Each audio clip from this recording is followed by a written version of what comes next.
Hi all masters. So మనము జీవితాశయం chapter చూద్దాము. ఇంగ్లీష్లో Joy the grandest state of being.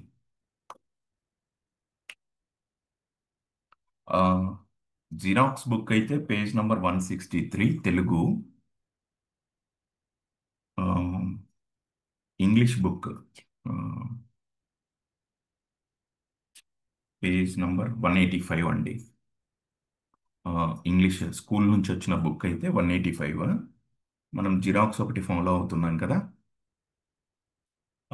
ఇందులో అయితే 163. సో ఒకరు చదవండి మాస్టర్స్. జీవిత ఆశయం.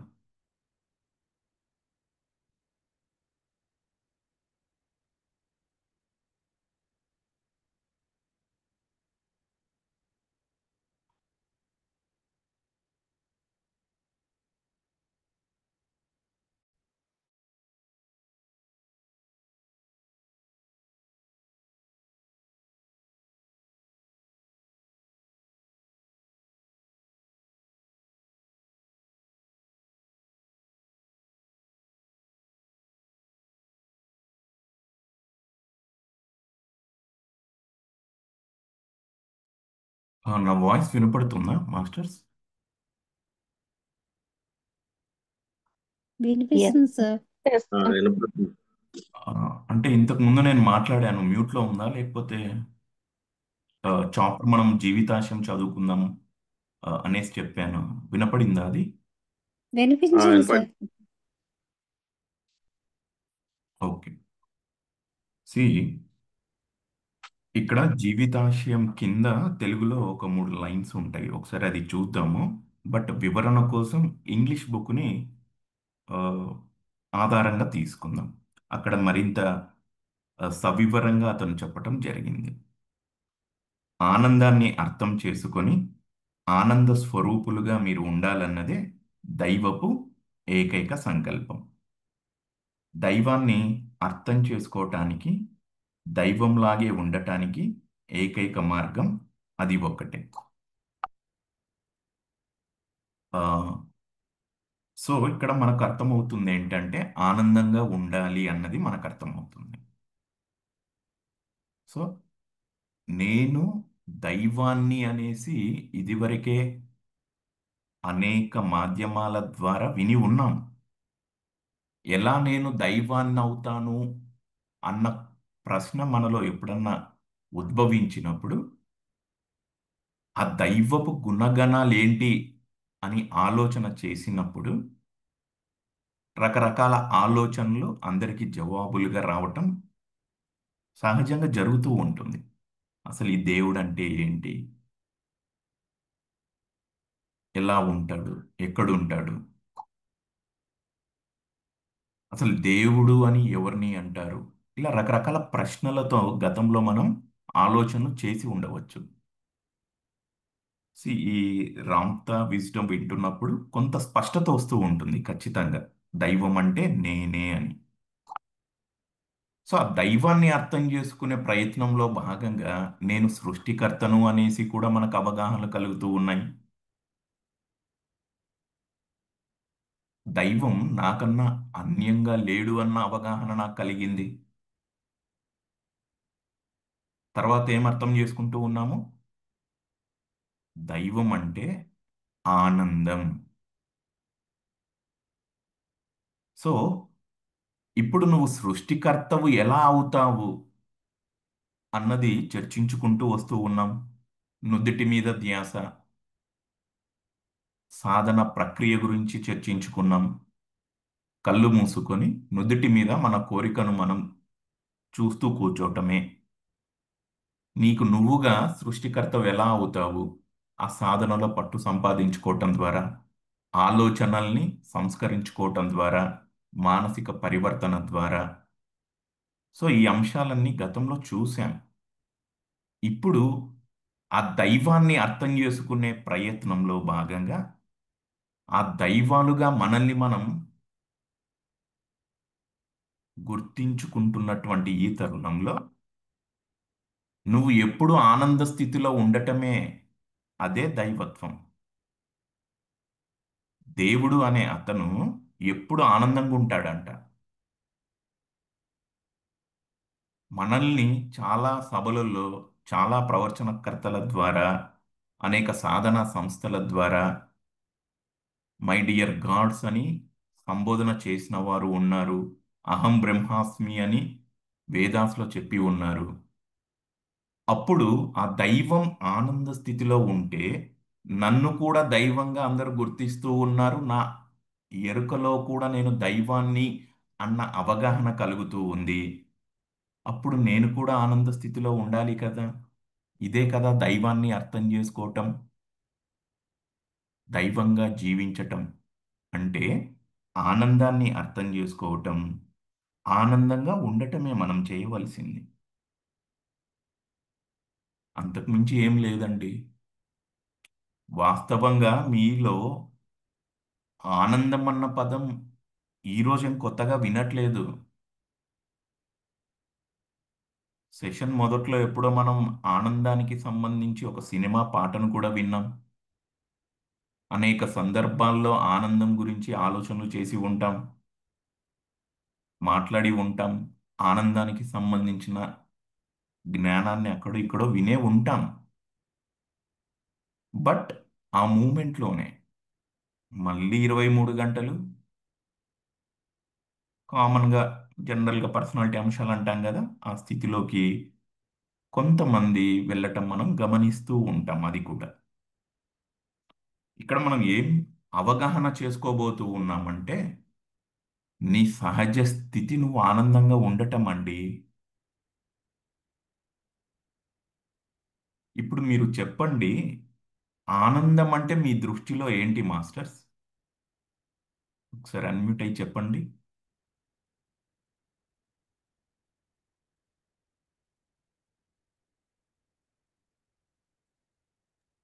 అన్నీ ఉంటేనే ఆనందం ఉన్నట్టు సార్. ఆ, అన్నీ అంటే మీ దృష్టిలో ఏంటి మాస్టర్? ఆరోగ్యము, సంపద, సంబంధ బాంధవ్యాలు అన్నీ కూడా ఆ, ఆనందంగా ఉండడం సార్. అంటే సవ్యంగా ఉంటే. నైస్. ఒక ప్రశ్న. అన్నీ ఉంటే ఆనందం అనేసి మీరు అంటున్నారు కదా. అవును సార్. ఆనందం ఉంటే అవన్నీ వస్తాయి అనేసి నేను అంటాను. అవును సార్. అది కూడా కరెక్టే sir. Okay, thank you master. Next thank you. చెప్పండి. ఆనందానికి సార్ మీరిచ్చే నిర్వచనం మనతో మనం ఉండడం సార్. ఎలా ఉంటారు? అంటే ఆ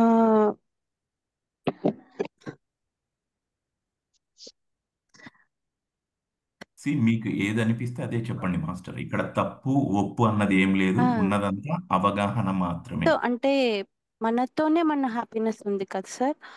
అలా ఉన్నప్పుడే మనం అన్ని మన లోపల మనం ఓకే. మనం ఉంటే హ్యాపీగా ఉంటాము. ఎవరి దగ్గర ఓకే నుంచి అండి. ఏమి ఆశించకుండా. సో మనం మనతో ఉండేటప్పుడు ఆ ఫీల్ హ్యాపీగా ఉండినప్పుడు అన్ని అట్రాక్ట్ చేసుకుంటాం. ఆ హ్యాపీనెస్ లో ఏది కావాలంటే అది అవుతుంది. ఓ సూపర్ అండి. ఏది కావాలంటే అది అవుతుంది. అది ఎస్, అవుతుంది. ఖచ్చితంగా అవుతుంది. అది కూడా తెలుసుకోబోతాం. సో ఓవరాల్గా మీరు చెప్పేది ఏంటంటే ఆనందం అన్నది మనలోనే ఉంది, బాహ్యంలో ఎక్కడ లేదు. మనతో మనం ఉండటంలోనే ఆనందం ఉన్నది అనేది మీరు అన్నారు. థ్యాంక్ యూ అండి. ఎస్. నెక్స్ట్ చెప్పండి. పీస్ఫుల్నెస్. ఏమంటారు? పీస్ఫుల్నెస్. ఓ బ్యూటిఫుల్. శాంతి. ఎస్, తెలుసుకుంటాం. నెక్స్ట్ చెప్పండి మాస్టర్. మన మనసు కోరుకొని ఇచ్చినప్పుడు ఆనందంగా ఉంటాం. ఆ, మళ్ళీ నేను ఏమంటానంటే నేను ఆనందంగా ఉన్నప్పుడు అన్నీ అవుతాయి అంటాను. ఏమంటారు దానికి మీరు?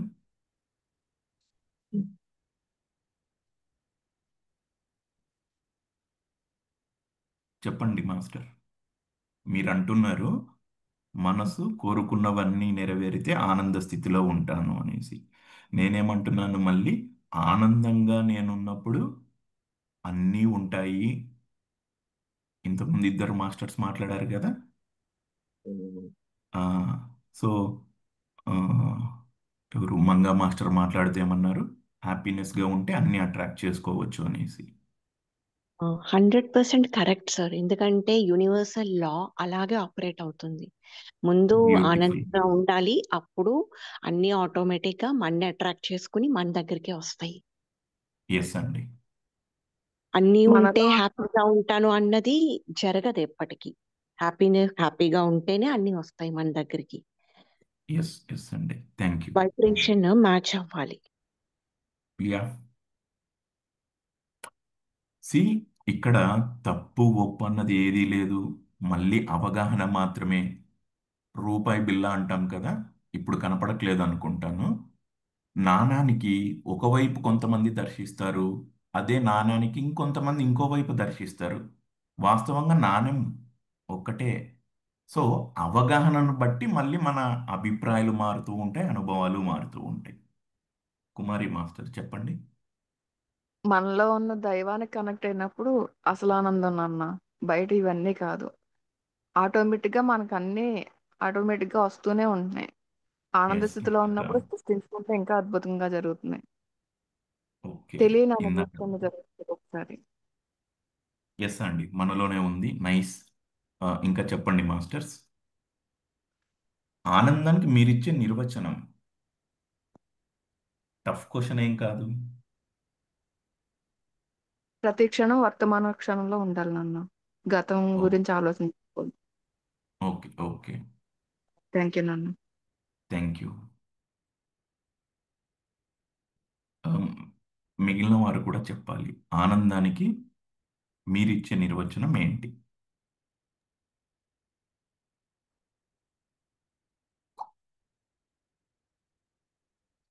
మిగిలిన వారికి నా వాయిస్ వినపడుతుందా? ఒకసారి అన్మ్యూట్ అయి చెప్తారా? యా వినిపిస్తుంది మాస్టర్. చెప్పండి మాస్టర్, ఆనందం అంటే మీ దృష్టిలో ఏంటి? సోల్ తో కనెక్ట్ అయి ఉంటే అది అల్టిమేట్ హ్యాపీనెస్ నా దృష్టిలో. ఓకే ఓకే, మిగిలిన వారు కూడా చెప్పాలండి.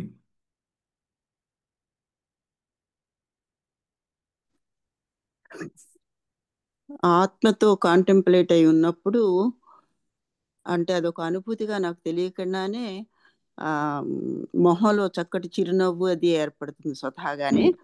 తర్వాత ఒక్కొక్కసారి నేను అనుభవిస్తూ ఉన్నా, మొక్కల దగ్గరికి అక్కడికి వెళ్ళినప్పుడు వాటిని చూస్తూ ఉంటుంటే వాటి మీద ఏదో తెలియని అవ్యాజమైన ప్రేమతోటి ఒక ఆనందంతో ఉత్సాహంగా ఉల్లాసంగా అనిపించడము. ఆ పువ్వులు రకరకాల పువ్వులే చూస్తుంటే అది నేను అనుభూతి చెందుతున్నా మాస్టర్, ఆ విధంగా ఆనందాన్ని.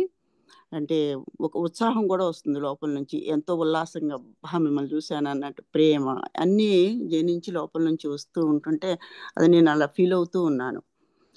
నైస్. నేను సహజ. చెప్పనా మాస్టర్? ఎస్ ఎస్ చెప్పండి. లోపల నుంచి పెళ్ళుబుకి వచ్చేదే ఆనందం, లోపల నుంచి వచ్చేది ఫీలింగ్. ఓ, ఓకే ఓకే. ఇంకెవరైనా చెప్తారా? మనలో నుంచి వచ్చేదే ఆనందం, బయట బాహ్యంలో నుంచి ఆనందం. ఓకే అండి, థ్యాంక్ యూ. చెప్పండి. ఆనందము అంటే నా దృష్టిలో ఆనందం అంటే ఈ క్షణంలో ఉండటము ఒకటి. ఈ క్షణంలో అది ఏ సిచ్యువేషన్ జరిగినా, కుటుంబ పరంగా కావచ్చు, ఉద్యోగ పరంగా కావచ్చు, వ్యవసాయ పరంగా కావచ్చు, ఆ ఏ వృత్తి పని చేసినా కానీ ఆ వృత్తి పని చేస్తూ ఉన్నా కానీ ఆ క్షణంలో ఉంటూ ఆ స్థితిలో లీలమయ్యి ఆనందించటమే నిజమైన ఆనందం అని నాకు అనిపిస్తుంది sir. Nice nice, great understanding. Nice, okay, thank you sir. Thank you. క్విక్గా ఇంకా ఇద్దరు ఎవరన్నా చెప్తారా? నేను బుక్ రీడింగ్ మొదలు పెట్టుకుందాం. ఏయ్ మార్చు వార్తలు పెట్టు, వార్తలు.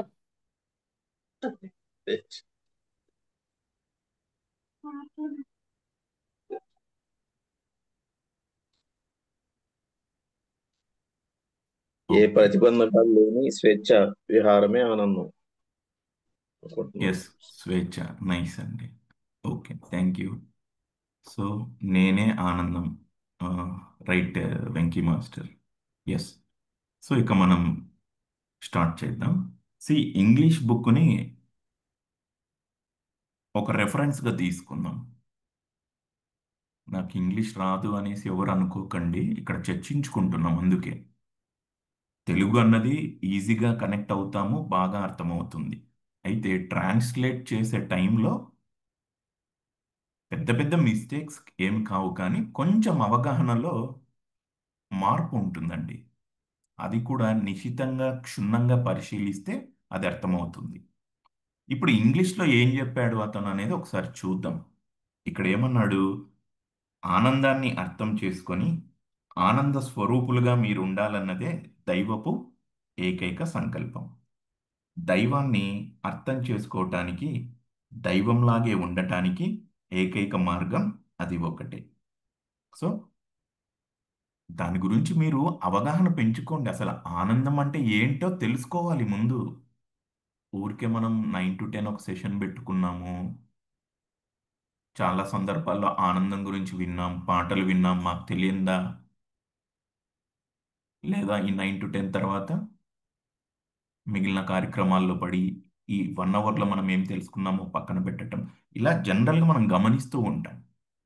కానీ ఇందాక మాస్టర్స్ అందరు చాలా గొప్పగా చెప్పారు కదా వారి అవగాహనలని. ఆనందం అంటే నాలోనే ఉంది, స్వేచ్ఛ, హ్యాపీనెస్, పీస్. సో ఇలా రకరకాలుగా మాస్టర్స్ వారి అభిప్రాయాల్ని షేర్ చేసుకున్నారు. అంటే మనందరికీ ఒక ప్రాథమిక అవగాహన ఉందండి. ఆనందం అంటే ఒక అవగాహన ఉన్న తర్వాత మన అభిప్రాయాలను మార్చుకోగలగాలి మనం. ఇదంతా ఇన్నర్ ఇంజనీరింగ్ అంటాం, అంతరంగ ప్రయాణం అంటాం, అంతర్ముఖం అవ్వటం అంటాం. అభిప్రాయాలు మారుతాయి, సరి అయిన అభిప్రాయము, సరికాని అభిప్రాయం.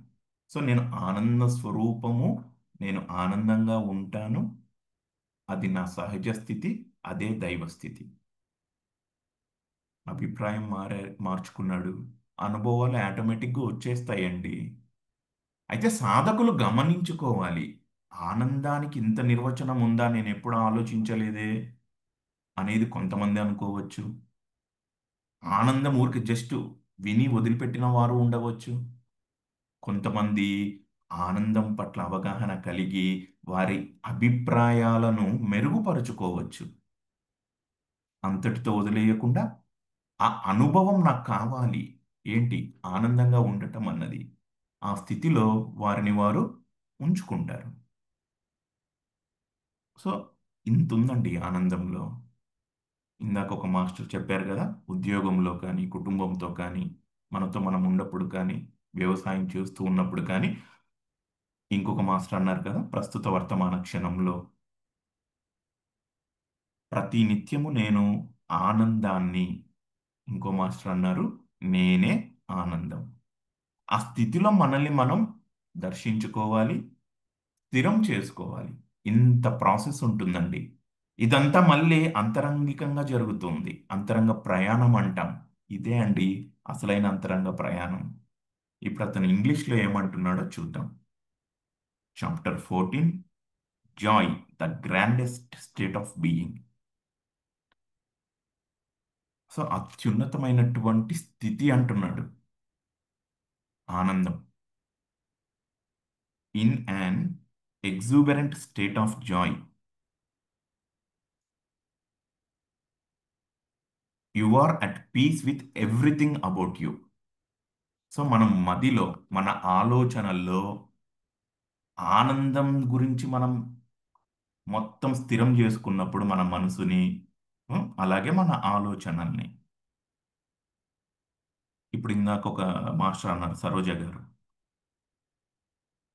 ఆత్మానందం ఆ స్థితి శరీరానికి అప్లై చేశారు. అప్పుడు సార్ ఎన్నో మొహంలో పేజీ అండి? సార్ ఎన్నో మొహంలో పేజీ అండి? ఎవరన్నా చెప్పండి. ఆల్రెడీ నేను సార్ 2-3 టైమ్స్ చెప్పాను.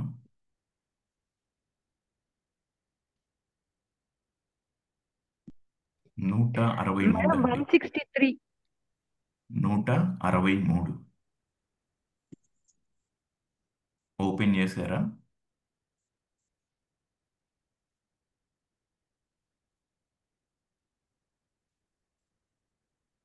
విష్ణుకాంతం గారు ఓపెన్ చేశారా? ఓపెన్ చేశాను ఓకే ఓపెన్ చేశాను సార్. Okay okay. సో ఇందాక సరోజా మాస్టర్ చెబుతూ ఒక ఆనంద స్థితి అంటే మాస్టర్ తన అంతరంలో ఆనందకరమైనటువంటి ఆలోచనలు చేశారు. ఇక్కడ చాలా మంది ఏం చెప్పారు? ఆనందం అన్నది నాలోనే ఉంది అనేది చెప్పారు, బాహ్యంలో లేదు అనేసి. ఇప్పుడు మనలో ఉన్నది బయటికి వ్యక్తీకరించబడుతూ ఉంది.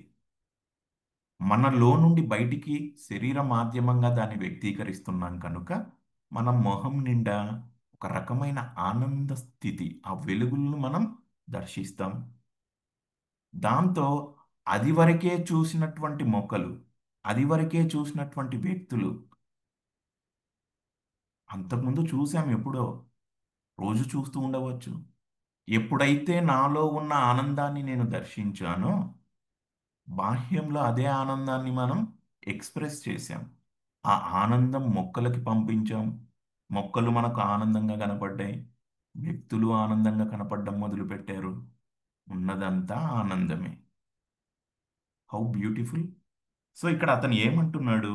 ఒకానొక అత్యున్నత స్థితిలో మన ఆలోచనలన్నింటినీ ఆనందంతో నింపినప్పుడు అందరం ఒక శాంతి స్థితిలో సహజంగా స్థిరమైపోతామండి.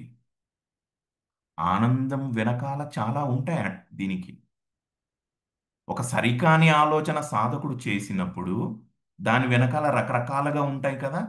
అలాగే ఒక అత్యున్నతమైనటువంటి ఆలోచన మీరు చేస్తూ ఉన్నప్పుడు, అందుకే vibrate at higher frequency, Bharati master ఇందాక చెప్పారు, high frequency. It's a natural frequency. So ఎప్పుడైతే మనల్ని మనం ఆనందకరమైనటువంటి ఆలోచనల్లో స్థిరం చేసుకుంటామో సహజంగా ఒక శాంతి స్థితి ఏర్పడుతుందండి. అప్పటిదాకా ఒడిదుడుకులతో ఉన్నటువంటి ఆలోచనలు, స్థిరత్వం లేని మనసు, ఇవన్నీ తొలగిపోయి స్థిరమైనటువంటి మనసు, చాలా శాంతిగా ఆలోచనలు సహజ సిద్ధంగా వచ్చేస్తాయి ఆ స్థితిలో. When you are in joy with life, జీవితం పట్ల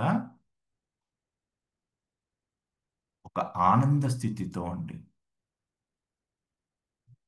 జీవించటం, ఆనందంగా జీవించటం. ఇది ఎప్పుడైతే సాధకుడు మొదలు పెడతాడో, అంటే ఏంటి? ఆనందంగా జీవించటం అంటే నా ఆలోచనలన్నీ ఆనందం గురించే చేస్తూ ఉన్నాను, నా మాటలు అన్నీ ఆనందకరమైనవిగా ఉన్నాయి, నా ప్రవర్తన కూడా.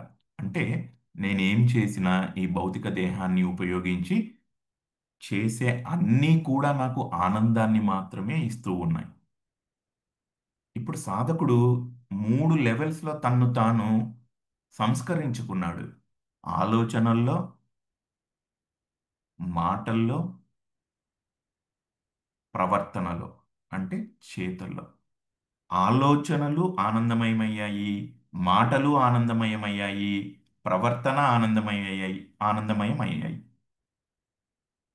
ఇదే జీవితం అండి, ఇదే సహజత్వం. సో ఇలా ఉన్నప్పుడు ఏమవుతుంది? When you are in joy with life, you can't feel remorseful or insecure, fearful, angry or lacking. మనం గతంలో కూడా తెలుసుకున్నాం కదా, ఒకప్పుడు ఏవి పడితే అవి ఆలోచనలు చేసేటువంటి సాధకుడు అంతా ఆలోచనల్లోనే ఉంది అని తన ఎరుకలోకి వచ్చిన మరుక్షణమే సరికాని ఆలోచనలను త్యజించటం మొదలుపెట్టాడు, సరి అయిన ఆలోచనలు చేయటం మొదలుపెట్టాడు. నిరంతరం తన దివ్యత్వం స్మరణ మాత్రమే చేస్తూ ఉన్నాడు. అలా ఇక్కడ ఆనందం గురించే చేస్తూ ఉన్నాడు. ఆలోచనలు, మాటలు, చేతలు అన్నీ ఆనందమయమయ్యాయి. అప్పుడు కోపం అన్నది లేదు, పశ్చాత్తాప పట్టమన్నది లేదు, అపరాధ భావన లేదు, ఇన్సెక్యూర్ ఫీలింగ్స్ లేవు, భయం లేదు, ఒడిదుడుకులు అస్సలే లేవు. ఎందుకు స్పేస్ లేదు అక్కడ? సాధకుడు తన్ను తాను ఎంత బిజీగా పెట్టుకున్నాడంటే బుర్ర నిండా ఆనందకరమైన ఆలోచనలే. బాహ్యం మనకు అనవసరం అండి. మీతో మీరు ఆనందంగా ఉండడం అన్నది చాలా ఇంపార్టెంట్. మీతో మీరు శాంతిగా ఉండడం అన్నది చాలా చాలా చాలా ఇంపార్టెంట్. మీరు ఏదనుకుంటున్నారో బాహ్యంలో అదే మనం దర్శిస్తూ ఉంటాం. ఇప్పుడు సాధకుడు కంప్లీట్గా ఆనందంతో ఉన్నాడు. 24 గంటల ఆనంద ఆలోచనలు, మాటలు, చేతలు. ఇప్పుడు కోపానికి స్పేస్ ఎక్కడుంది? భయానికి స్పేస్ ఎక్కడుంది? ఏదో అవుతుంది అన్న దిగులు, ఆందోళన, విచారం, ఇవి వీటి తాలూకా ఆలోచనలు కూడా సాధకుడిలో లేవండి. ఉన్నది ఒక్కటే, ఆనందం, ఆనందం, ఆనందం. In a state of joy you are fulfilled and complete, and life, wisdom and creativity flow like a mighty river from within your being. ఇప్పుడు కంప్లీట్గా ఆనంద స్థితిలో తనను తాను సాధకుడు స్థిరం చేసుకున్నాడు. అప్పుడు జీవితం ఒక రంగులమయంగా అయిపోతుంది. అప్పటిదాకా దర్శిస్తున్నవన్నీ మీకు ఆనంద స్వరూపాలుగా దర్శనం అవ్వటం మొదలవుతాయి. ఒక నదిలాగా ఆనందం ప్రవహిస్తూ ఉంటుందండి నిరంతరంగా.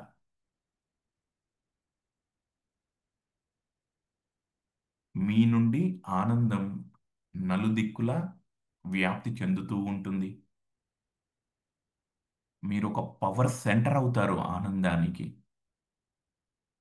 మీరు గమనించుకోండి, ఈ రోజుల్లో గుడిలో విగ్రహ రూపంలో పూజలు అందుకుంటున్నటువంటి అయ్యవార్లు కానీ, అమ్మవార్లు కానీ, ఒక్కొక్క గుడికి, ఒక్కొక్క ప్రదేశానికి ఒక విశిష్టత ఉందండి. పలాని చోటికెళ్తే వివాహాలు అవుతాయి, పలాని చోటికెళ్తే సంపదలు బాగా వస్తాయి, పలానా చోటికెళ్తే సంతానం కలుగుతూ ఉంది. ఇవన్నీ రకరకాలుగా ఉంటాయి కదా. ఎవరికి తెలుసండి? పలానా చోటికి వెళితే ఆనందం మీ ద్వారా సర్వ సృష్టికి అందించబడవచ్చు. ఎందుకు అవ్వకూడదు? సాధకుడు ఇప్పుడు అన్నీ తెలుసుకుంటున్నాడు. తన ఆలోచనల్లోనే అంతా ఉందనుకున్నాడు, సంస్కరణ చేశాడు. బాగా నిశితంగా తన మాటలను కూడా గమనించుకున్నాడు. ఆలోచనలు ఎలా ఉన్నాయో మాటలు ఆనందంతోనే నింపటం మొదలుపెట్టాడు. తర్వాత చేతలు కూడా ఆనందంతోనే ఉన్నాయి. స్మరణ చేసుకుంటూ ఉన్నాడు నిరంతరం. ఆనంద స్థితిలో తాను ఉన్నాడు. ఒక జ్యోతి పక్కనున్నటువంటి చీకటిని ఎలాగైతే తొలగిస్తుందో, అలా ఇప్పుడు ఆ దైవం ఆనందం అన్న దాన్ని నలుదిక్కులా వ్యాప్తి చేస్తూ ఉన్నాడు. In a state of joy you are inspired to the height of greatness and the depths of feeling. చాలా ఉన్నత శిఖరం అండి ఆనందం అన్నది. అత్యున్నతమైనటువంటి స్థితి. వింటూ ఉంటాం కదా దైవాన్ని. కవులు, కళాకారులు, సినిమా వారు అనేక పాటల రూపంలో కూడా స్తుతించారు దైవం యొక్క గొప్పతనాన్ని. ఆనంద స్వరూపుడని, బ్రహ్మానంద స్వరూపుడని, పరమానంద స్వరూపుడని విని ఉన్నాం ఇదివరకే.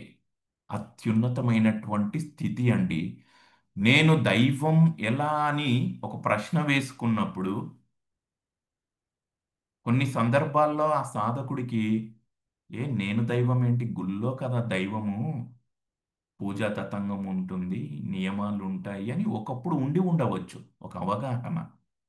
తరువాత కాలం ముందుకొచ్చే కొద్దీ ఇప్పుడు సాధకుడు తన అవగాహనను, తన అభిప్రాయాలను ఎటువైపు తీసుకెళ్తున్నాడు? నేనే దైవాన్ని. ఇప్పుడు మరి ఆ దైవం ఏ విధంగా అయితే ఉంటుందో నేను ఆ విధంగానే ఉండాలి కదా. నిత్య యవ్వనంతో ఉండాలి, ఆనందంతో ఉండాలి, అష్టైశ్వర్యాలతో ఉండాలి. సృష్టిస్తూ ఉండాలి, నిరంతరంగా ఉండాలి.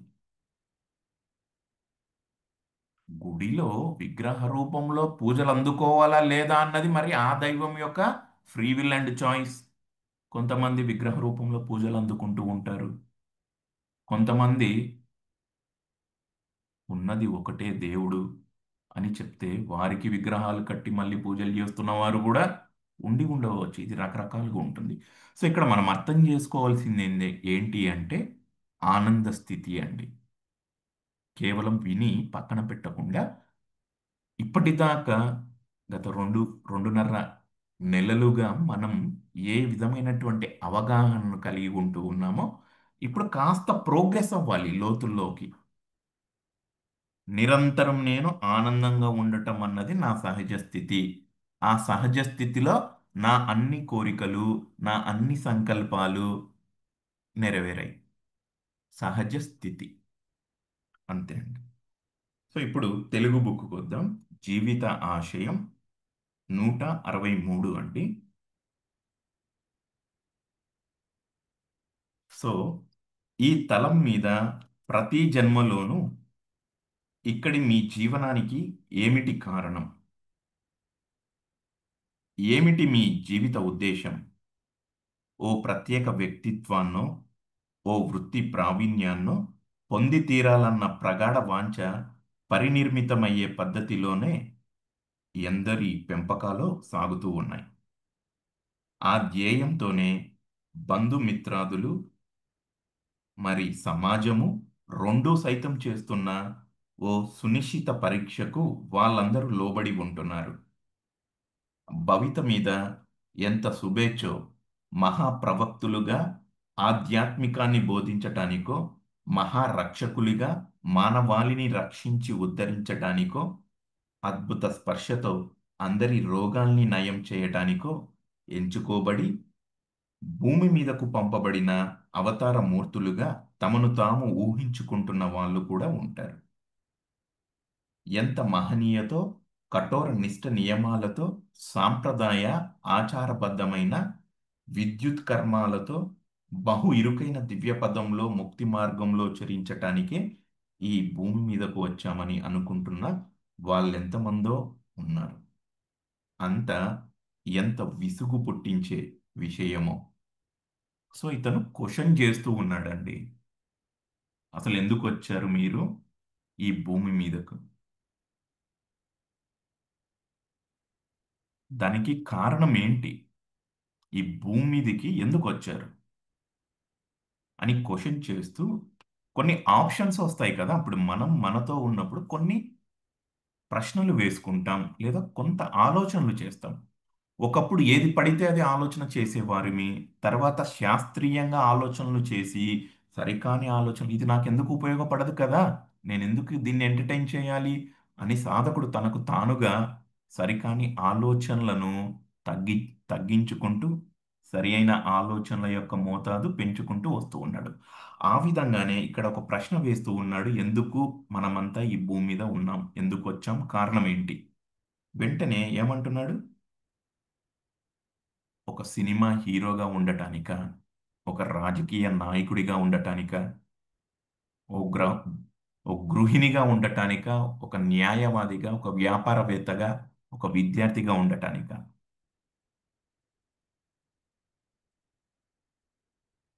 వీటి చుట్టే సమాజంలో మా అబ్బాయిని పలానా కాలేజీలో చదివిస్తున్నాము, వాడిని ఇంజనీరింగో డాక్టరో ఏదో చేస్తాం.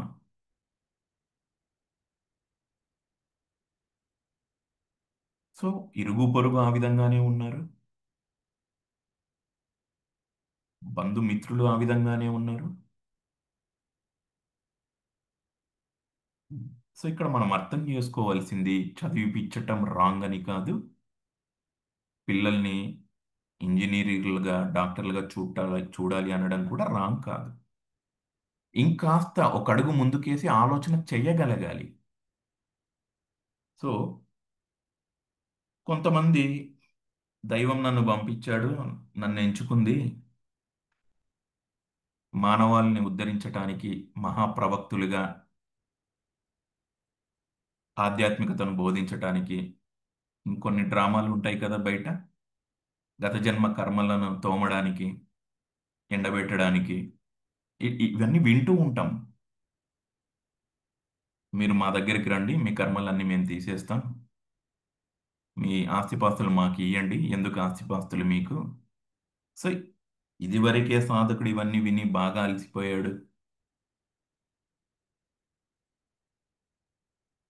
నేను మీ చెయ్యి అలా పట్టుకోగానే మీ గతము, మీ భవిష్యత్తు, ప్రస్తుత వర్తమానం అన్నీ చెప్పేస్తాను, మీ రోగాలను నాశనం చేస్తాను, కరిగించేస్తాను. ఇలాంటి వారు కూడా ఉండి ఉంటారు. సో రకరకాల వ్యక్తులను మనం చూస్తూ ఉంటాం మన చుట్టూ. ఇక భక్తి కొద్దాం. నియమ నిష్టలు, కఠోర ఉపాసనలు, ఇవన్నీ ఏవో రకరకాలుగా ఉంటాయి కదా. ఇవి చేసేవారు కూడా ఉంటారు. నేను వచ్చింది ఇవి చేయటానికి అని అనుకునేవారు కూడా ఉంటారు. గతంలో మనం కూడా చేసి అందులో నాకేం కనపడట్లేదని ముందుకు వచ్చిన వారు కూడా ఉంటారు. ఎన్నో చేశాను, నాకేంటి ఇంకా దైవం అనుగ్రహణ కలగట్లేదు, దైవం కనిపించట్లేదు అని వెతికేవారు కూడా ఉండి ఉంటారు.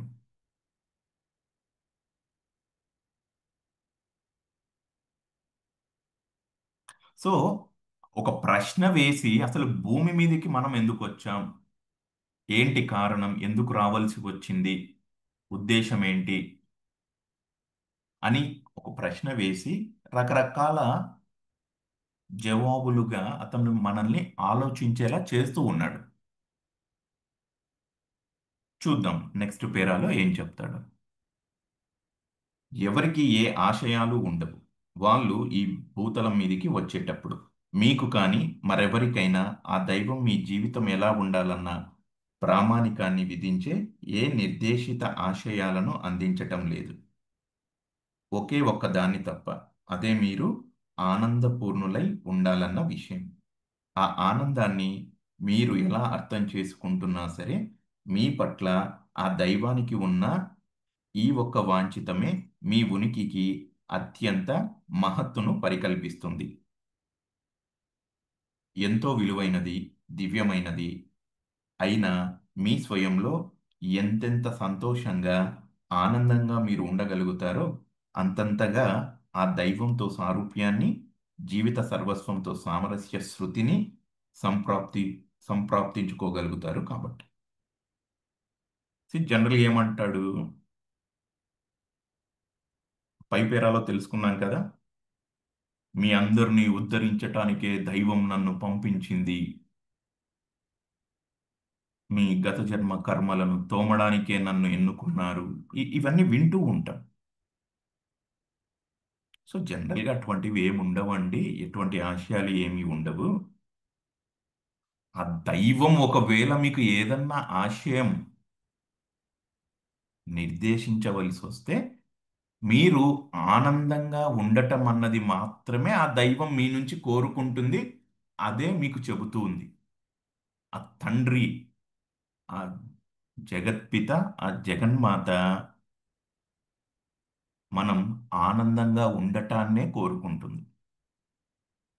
మనందరి ఆశయం అదే అయి ఉండాలి అనేసి అనుకుంటుంది. మీకు కానీ మరెవరికైనా ఆ దైవం మీ జీవితం ఎలా ఉండాలన్న ప్రామాణికాన్ని విధించే ఏ నిర్దేశిత ఆశయాలను అందించటం లేదు, ఒకే ఒక్క దాన్ని తప్ప. చూడండి, సెషన్ స్టార్టింగ్లో ఆనందానికి మీరిచ్చే నిర్వచనం ఏంటి అన్నప్పుడు రకరకాలుగా చెప్పారు, అన్నీ కరెక్టే. చిన్న చిన్న కరెక్షన్స్ చేసుకుంటాం. నాణానికి ఒకప్పుడు అటువైపు నుంచి దర్శించటం చేసేవారమి. ఇప్పుడు ఆనందంగా నేనున్నప్పుడు మిగిలినవన్నీ ఆటోమేటిక్గా వస్తాయనేది తెలుసుకున్నాం. మనం చేయవలసింది మనల్ని మనం ఆనందంగా ఉండే స్థితుల్లో స్థిరం చేసుకోవటమే. ఎందుకు అంటే ఆ దైవం మీ జీవితం ఎలా ఉండాలన్న ప్రామాణికాన్ని విధించే ఏ నిర్దేశిత ఆశయాలను అందించటం లేదు, ఒకే ఒక్క దాన్ని తప్ప. అదే మీరు ఆనందపూర్ణులై ఉండాలన్న విషయం. జనరల్గా చదువుకుంటూ పోతే నార్మల్ తెలుగులో వాక్యాలండి ఇవి. ఇక్కడ ఒక 2-3 నిమిషాలు ఆగి దీని చుట్టూ మనం విశ్లేషణ చేసుకోగలగాలి. ఎందుకు ఆనందం అన్నది మాత్రమే దైవం సంకల్పిస్తున్నాడు, తన తనయులు ఆనందంగా ఉండాలన్నది మాత్రమే ఎందుకు ఆ దైవం తలంపు చేస్తూ ఉన్నాడు తెలుసుకున్నాం సెషన్ స్టార్టింగ్లో. అది ఒక సహజ స్థితి, ఆనందంగా ఉండటం అన్నది. ఆ సహజ స్థితిలో అన్నింటినీ ఆకర్షిస్తాం. ఆరోగ్యం ఆటోమేటిక్గా సెట్ అయిపోతుంది. ఆర్థిక స్థితిగతులు, అలాగే అనుబంధాలు, అలాగే అమరత్వం. బేస్ ఏంటి? ఆలోచనల్లో ముందు ఆనందాన్ని నింపుకోవటం. మీరు మీ చుట్టుపక్కల వ్యక్తులని, బంధుమిత్రులను ఒకసారి గమనించండి. అన్నీ ఉంటాయండి, మొహంలో నవ్వు ఉండదు, జీవితంలో ఆనందం ఉండదు. ఏదో కోల్పోయిన వారిగా ఒకరినో ఇద్దరినో మనం గమనిస్తూ ఉంటాం.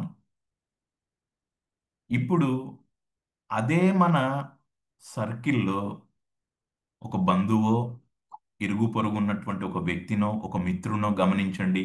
ఈ భౌతిక జగత్తులో వారికి ఆశయాలు ఏమీ ఉండకపోవచ్చు, ఆస్తులు ఏమీ ఉండకపోవచ్చు, కానీ ఆనంద స్థితిలో ఉంటారండి.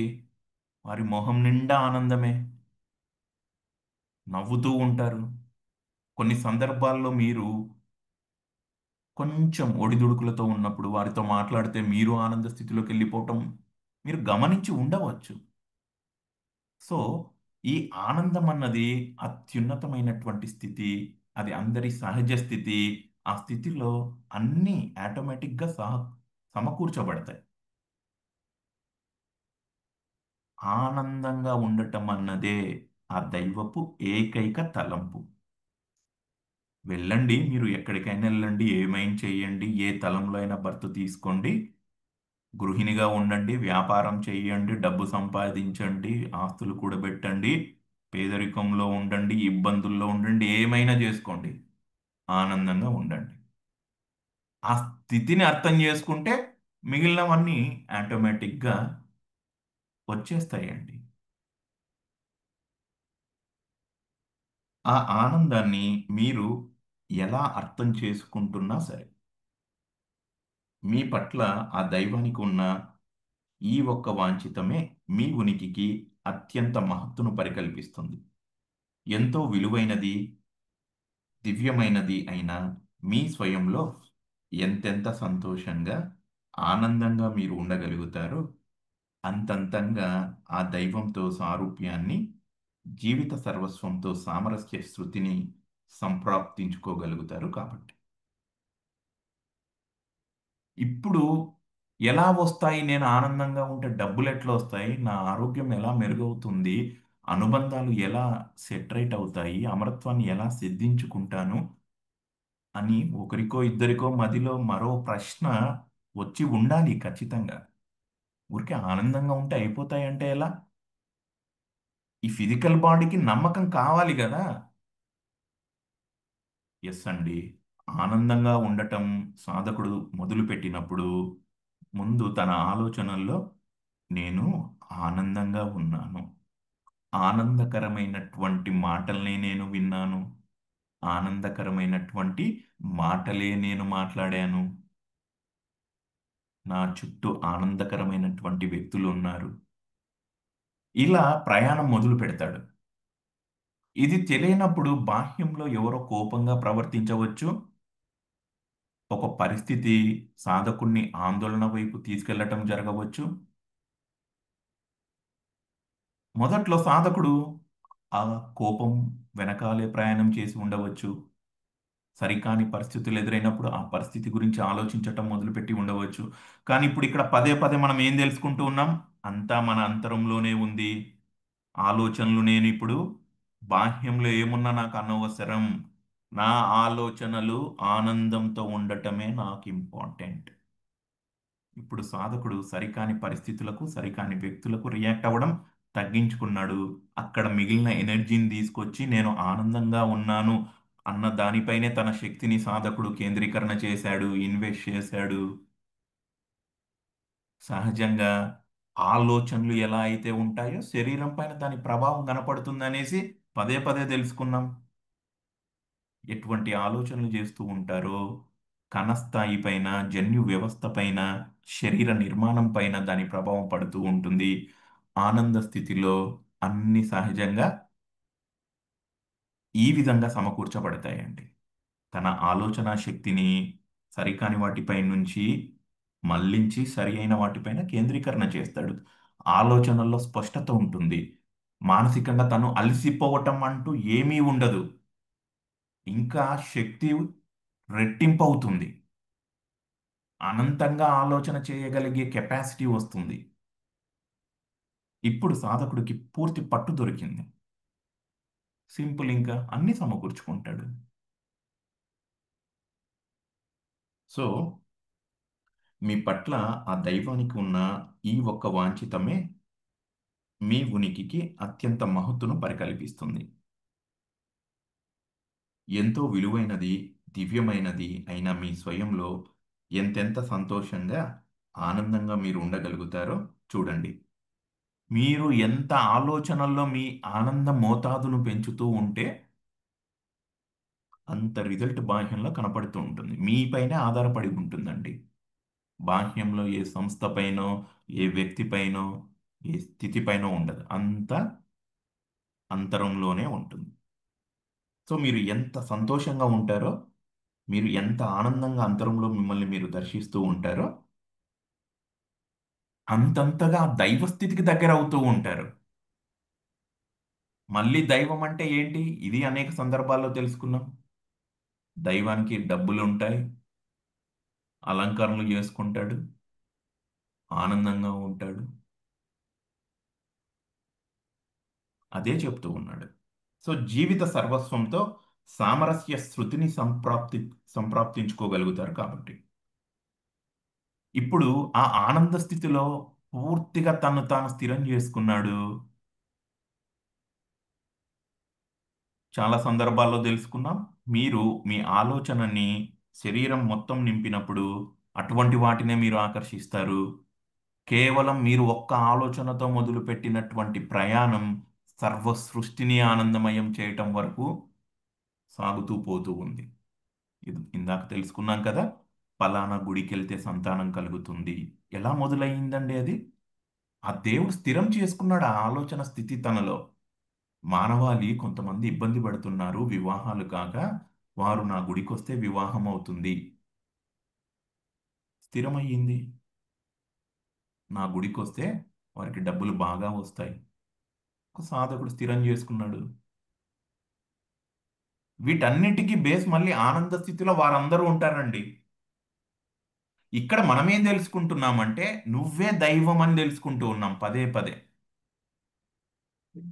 ఎలా నేను దైవం అవుతాను అంటే ఆలోచనల్లో నీ గురించి నువ్వు మాత్రమే ఆలోచించుకో. వేరే వ్యక్తి గురించి కానీ పరిస్థితుల గురించి కానీ అనవసరం. ఆనందంతో నింపేయండి, ఆనందంగా ఉండండి. సరికాని వాటిపైన శక్తిని కేంద్రీకరించడం తగ్గుతుంది. అక్కడ మిగిలినటువంటి శక్తిని తీసుకువచ్చి మీపైన మీరు కేంద్రీకరిస్తారు. ఆ విధంగా మన రియాలిటీ మారిపోవటం మనం గమనిస్తూ ఉంటాం. సర్వంతో మళ్ళీ ఒక సామరస్య స్థితి అందుతుందండి. అందరితో స్నేహపూర్వకంగా ఉంటాము. చెప్పాం కదా, శరీరం నిండా ఆనందం ఉన్నప్పుడు ఆనందాన్ని మీరు వ్యక్తపరుస్తారు. అటువంటి వాటినే మీరు ఆకర్షిస్తారు. ఈ ఆకర్షణలో భాగంగా వ్యక్తులను సంస్కరణ దాగి ఉంటుంది, వ్యవస్థల సంస్కరణ దాగి ఉంటుంది, సంఘాలు, సమూహాలు, ఆ విషయానికి వస్తే సర్వ సృష్టి. అందుకే రామ్తా ఏం చెప్తాడు? ప్రతి ఒక్కరికి ఒక ప్రత్యేకత ఉందండి. సో ఇది మనం స్థిరం చేసుకోవాలి ఈ లోపల. So next page. మీరు సంతోషంగా ఆనందంగా ఉండాలన్నదే దైవానికి మీ పట్ల ఉన్న ఏకైక అభిలాష. నిజంగా ఎంతో విలువైన అనుభూతి సంపదే ఆనందం.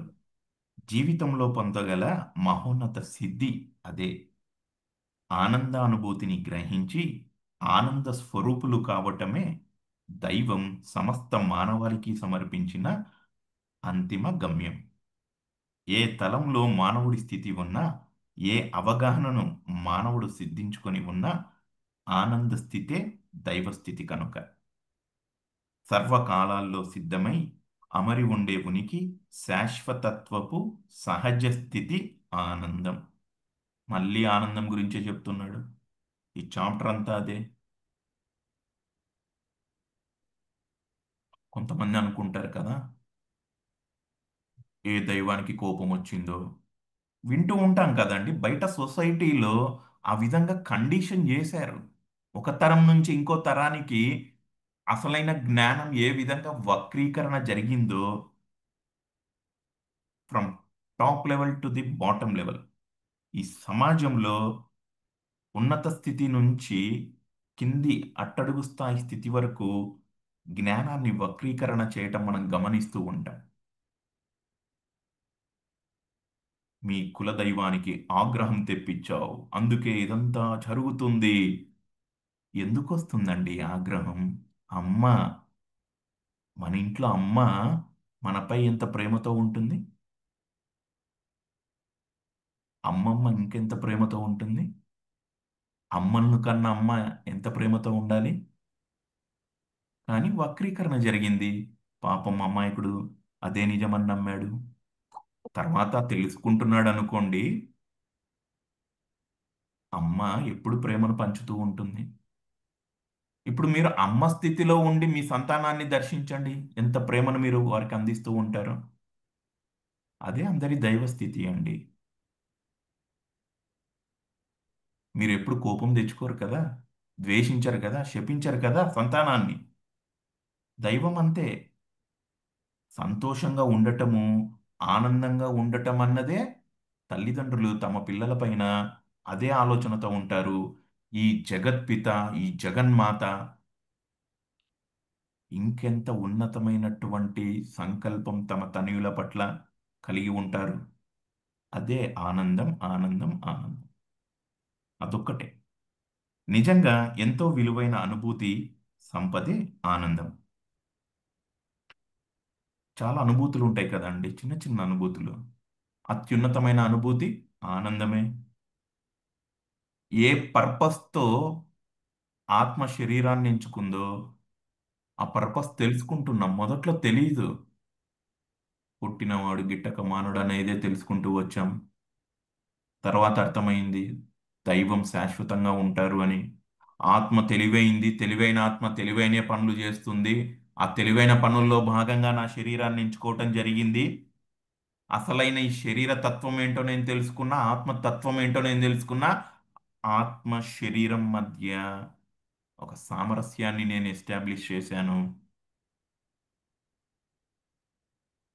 అప్పుడు ఆత్మానందం అండి. అదే శరీరానికి అప్లై చేశాను, అత్యున్నతమైనటువంటి ఆనంద స్థితి, అమరత్వ స్థితి. అదే అసలైన సంపద. జీవితంలో పొందగల మహోన్నత సిద్ధి అదే. అత్యున్నతమైనది అని తెలుసుకుంటున్నాం, గొప్ప శిఖరం అనుకుంటున్నాం. ఎన్నో సంకల్పాలు ఉన్నాయి.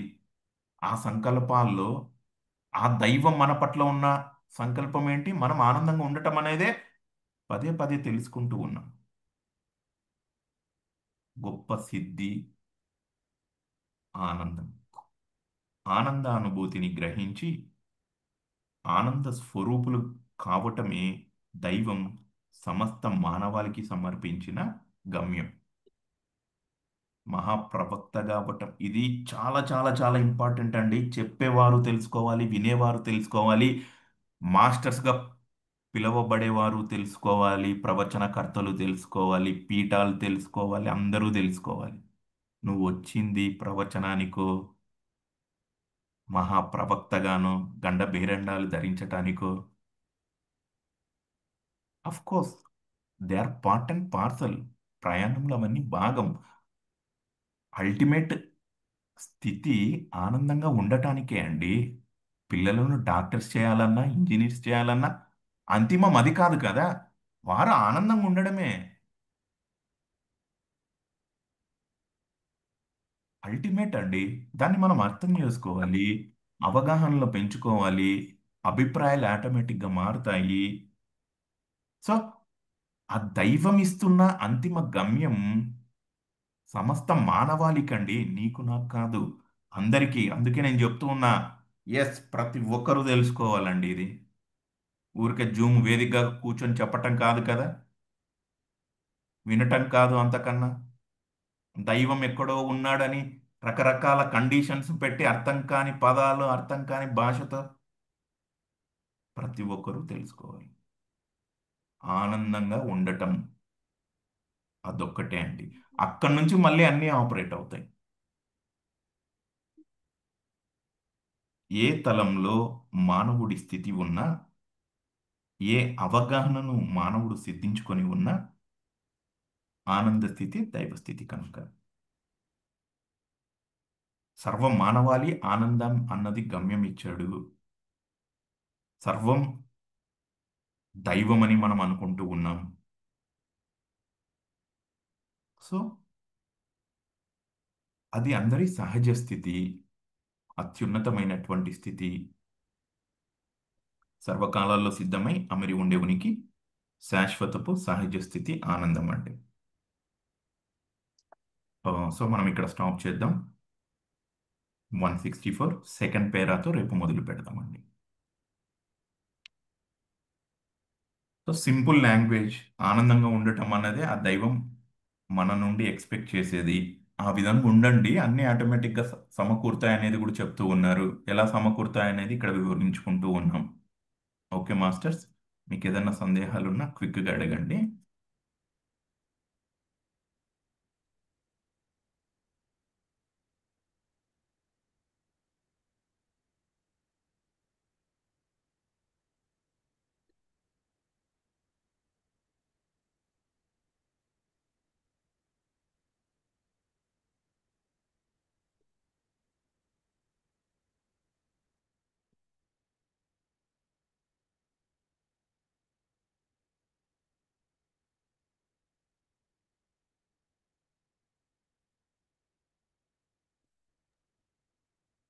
ఆ, మీరు ఏదన్నా చెప్పాలా విష్ణుకాంతం గారు?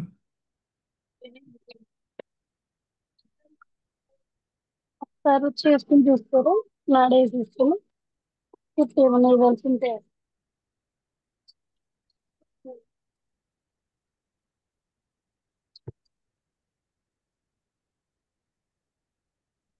ఆ, ఓకే అండి, ఎగ్జిట్ అవుదాం.